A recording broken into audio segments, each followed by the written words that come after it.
I love Holston Conference. That's where I grew up.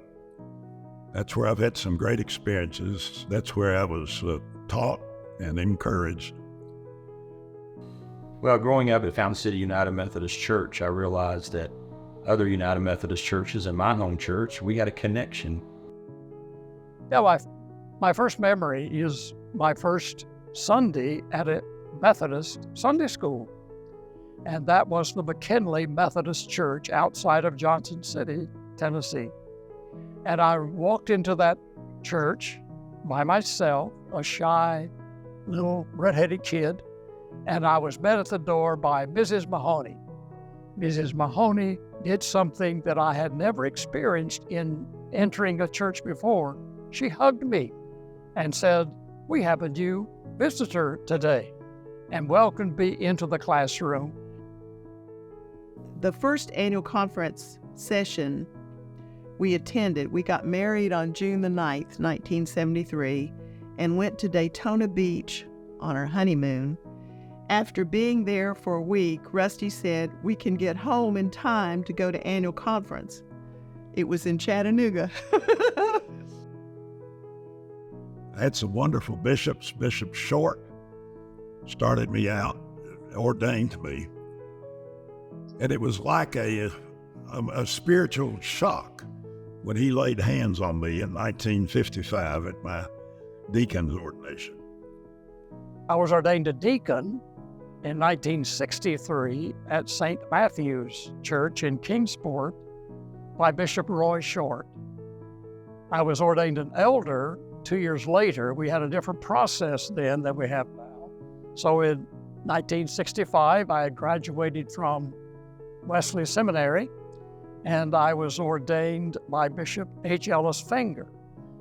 I was ordained by Bishop L. Scott Allen in June of 1974 at Central Church in Knoxville, and then elder at Freedom Hall in Johnson City in June of 1976.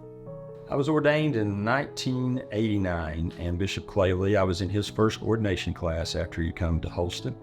He also ordained me an elder in 1992. And Bishop Lee did something special. He ordained elders in the local church.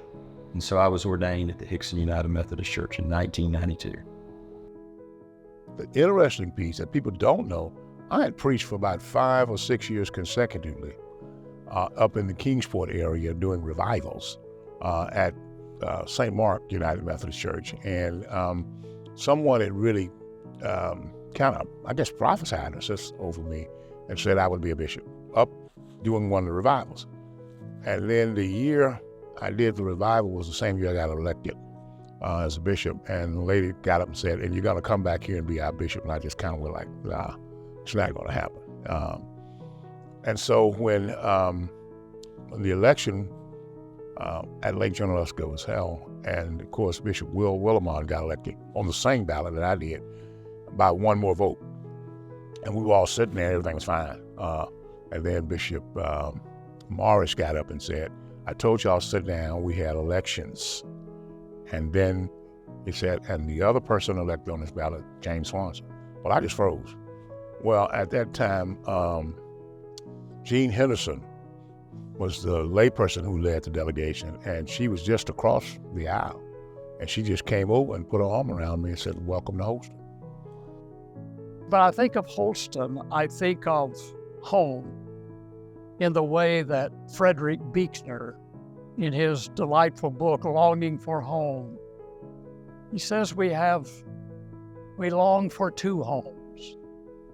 We long for the home of our origin, that home that birthed us, nurtured us, loved us, gave us birth, and sent us forth. And we long for the ideal. We long for the home that is yet to be. And Holston did both of those for me. Holston birthed me in the Wesleyan tradition of grace. Holston nurtured me. It connected me to a broader world. it helped me to gain a broader vision of the reign of God, God's present and coming reign of compassion, justice, generosity, and joy. The home that is yet unfulfilled. And so I think of Holston as home, both the home of my origin and the embodiment of the vision of home as God intended to be. You know, the bishops I served under were all special. Bishop Ray Chamberlain taught me a lot about many things.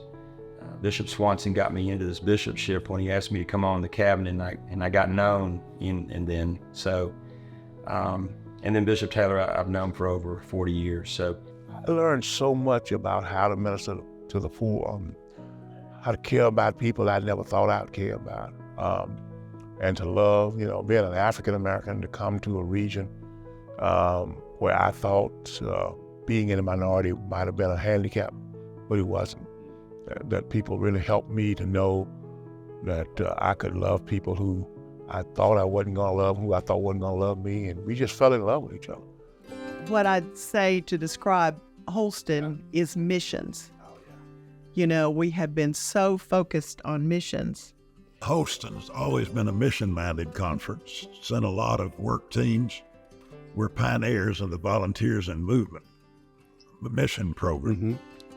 Helped me go to Peru, Sierra Leone, and Liberia.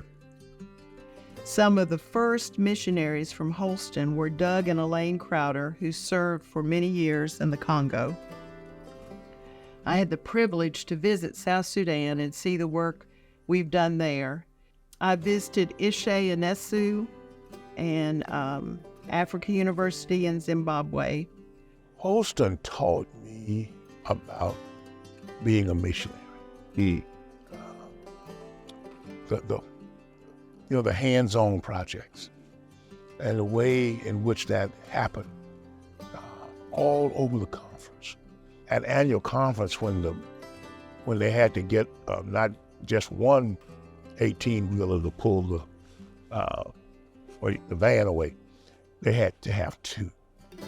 And everybody was just so filled with joy about making sure that those who were not residents of Holston, because they knew it was going to Zimbabwe and it was going to Liberia, and not to them.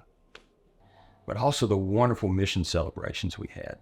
The people that came from all over the world to share just said, we're an Acts 1:8 church, an Acts 1:8 conference, and the light shines brightest in our local churches and our local communities, but it just extends to really all over the world. And that's just what is just makes, I think, us so special. And we're known as a missions conference all throughout the denomination. And I think we ought to really be proud of that. When I think of Holston Conference, I have lots of impressions, and I'm deeply indebted to it because I can't even think of what my life would be apart from my experiences through Holston Conference. So Holston's had a wonderful past, a wonderful present, and an exciting future. And I look forward to the fact that we will become what we're supposed to be, vital congregations reaching out in the name of Christ.